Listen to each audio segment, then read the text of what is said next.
Welcome back to Balancing Acts. We're talking with Alison Tugwell about how you can use a book to grow your business and monetize additional revenue streams. So, Alison, there are probably a number of ways you can use a book to grow your business. Can you give us maybe the top two or three ways that would be helpful? Yeah, absolutely. My favorite way of growing your business through your book is a super simple one, which is to create an irresistible opt-in at the very beginning of your book. Now, thinking about what could be some kind of juicy inclusions that would be a next step for people reading your book is always really great to think about even before you start writing it.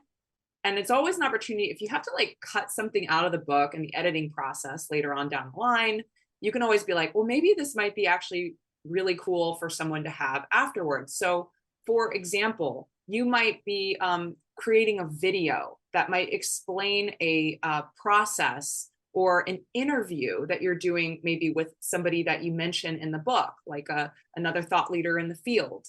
It could be an opportunity for you to, like, let's just say for you, Linda, since you are doing, you do one-page business plans, and maybe if your book is on the one-page business plan, perhaps inviting people to a training where you actually help them create their own one-page business plan would be a phenomenal opportunity for someone that would be a good fit for you to work with as a client. Okay, so what this might look like in a published book, and maybe you've seen it before when you're flipping through. I'll show you two examples here of what this could look like. This is my book, Word Awakening.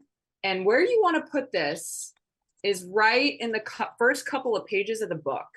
And so I have something called bonus bits, and I refer to it throughout the book for somebody to like, hey, this is going to be a little bonus bit. If you want to see this video that I'm referring to, if you want to see this interview, go here. And it's a really simple URL, wordawakeningbook.com/bonus, so that they can go there. They put their name and email address in, and then they get directed to a page where they get all of these templates and videos and bonuses that I refer to throughout the book.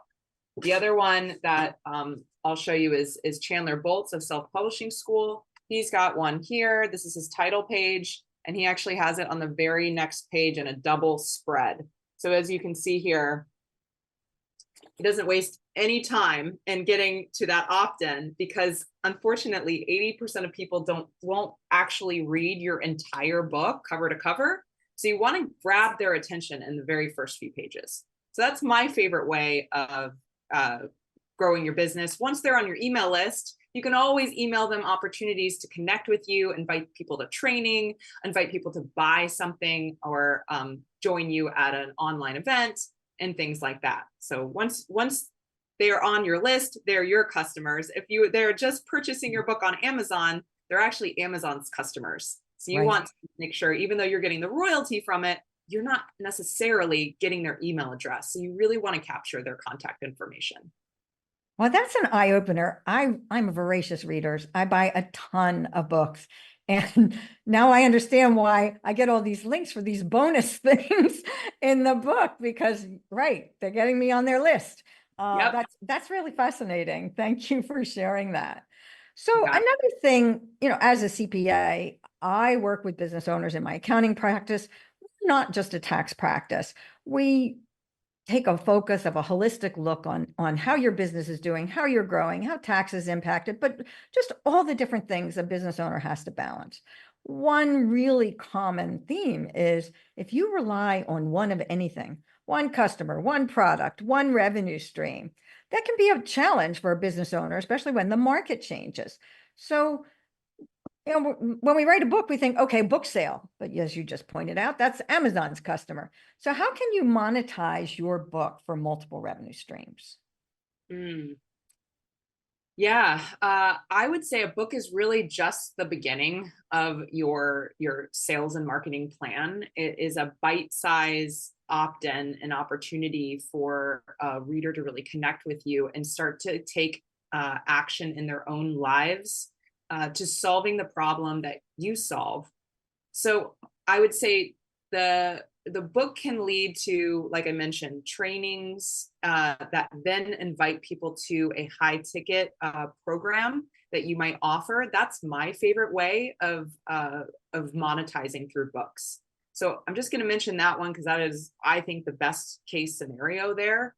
There's also, if you want to go the speaking route, the book itself and the book writing process could create a structure, as in the structure kind of your book. And you can take either one of the chapters, or you can take, condense that, the book outline or the chapter structure into a talk, where you can take that to the stage and get people to, book yourself speaking gigs in that way too.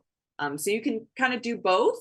And I'd say diversifying where people can find you is great. You can start with kind of one channel where you might have, a Facebook page and a Facebook business page, and you might actually do some ads there. Once you do your book launch there, you might do some Amazon ads, the AMS ads, they call them, to get people to buy the book through Amazon.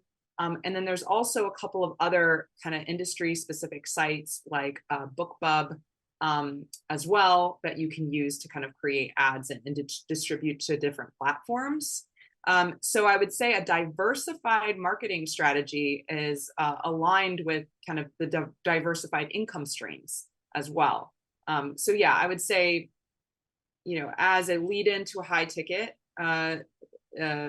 service that you offer, or to get you speaking opportunities, and really a byline for speaking opportunities. You can book high-end speaking opportunities from that. And a lot of people that are booking speakers, they look to see if this person's a published author. So if you want to do speaking, a book is a great way of, getting your name out there as an authority figure in your field. You mentioned high ticket offers a couple of times, and not everyone will know what that means. Can you tell us, so what is a high ticket offer, high value offer? What does that actually mean? Yeah, that's a great question. It really depends kind of, price point, what high ticket really means to you and your industry. But I would say it is a offer or a service. What you're providing is either a one-to-one, so it's a consulting opportunity, or what we call like one-to-many. So maybe it's a group coaching program of some way, shape, or form, a formalized program or service that you're taking either one or more clients through. And this can range from, if a book is like a low ticket, that's going to be in the tens of dollars. So maybe it's like a $20 book. And you kind of want to think of it in terms of like a 10x. So a mid-ticket offer might be 10x your book. So it could be, a $199 course that someone's going through, what we call evergreen, which, you create the course once and you give someone a login and they go through that course without a lot of your time or energy to supporting there. And then a high ticket could look like a $2,000 program where you might be working one-on-one with that customer or with some additional support there. So I kind of like to think of it in 10x of pricing models based on that. So hopefully I see. And so the more your book is about your expertise or professional services, or signature process, as you mentioned, the more likely you are to try to use that book to promote this. It's not only high ticket in price, it's also supposed to be high value to your prospect, right? That what the outcome your customer is going to get is going to help your customer have a transformation or success. Thank you. yeah. Can we talk about, maybe you mentioned securing speaking engagements.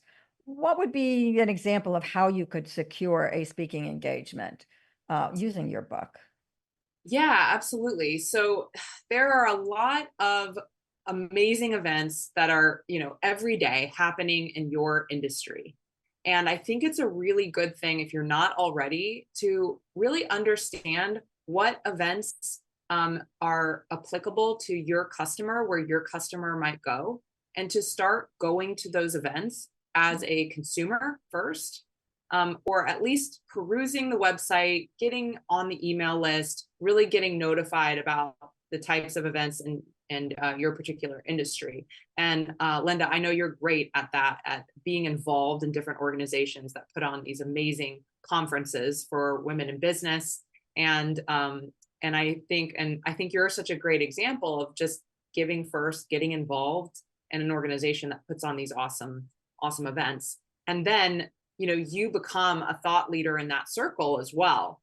So I'd say, look first on where your customer is showing up for these different events.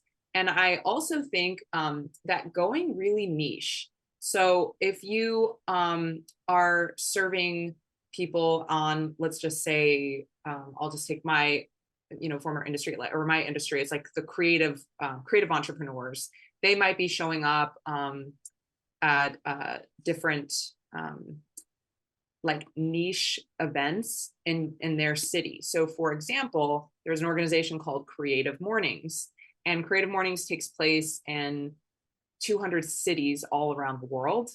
But there might be a chapter in your city, right, where it's kind of small and it's niche, and you kind of get to know some of the people in your industry, but also in your city. And I think some of the niche events really shouldn't be overlooked. And that is a great way of getting your foot in the door. So either joining an organization that has events, volunteering at an event. I volunteered at a TEDx event. So I can start to get some of the organizers' names and also just kind of get a lay of the land for how that worked in my city. And now I have great contacts if I want to end up doing a TEDx talk, which I would love to do someday. So get involved in your local area and start meeting the people that are like niche first, and just getting your like feet wet with kind of a niche or smaller event that you can then kind of go from there and lead up to, larger events and get some testimonials from organizers that have worked with you, that have heard you speak, and getting credibility there. And sometimes that can be the first payment, right? Is like, you know what? I'm gonna, forego the speaker fee in return for a great, testimonial from you, and maybe you introducing me to, someone else in the industry or that kind of thing too. Right. Yeah. Thank you. And we're going to get ready to take a commercial break in a moment, but I would just want to summarize that, this book, it can be an introduction, it can be a living business card. And as Alison was just talking about, getting involved in local organizations before you expect something, before you try to sell something, just giving back, because that's building relationships with people who want to do business with you. Thank you, Alison. And when we come back, we'll talk about marketing and promotion when it comes to your book.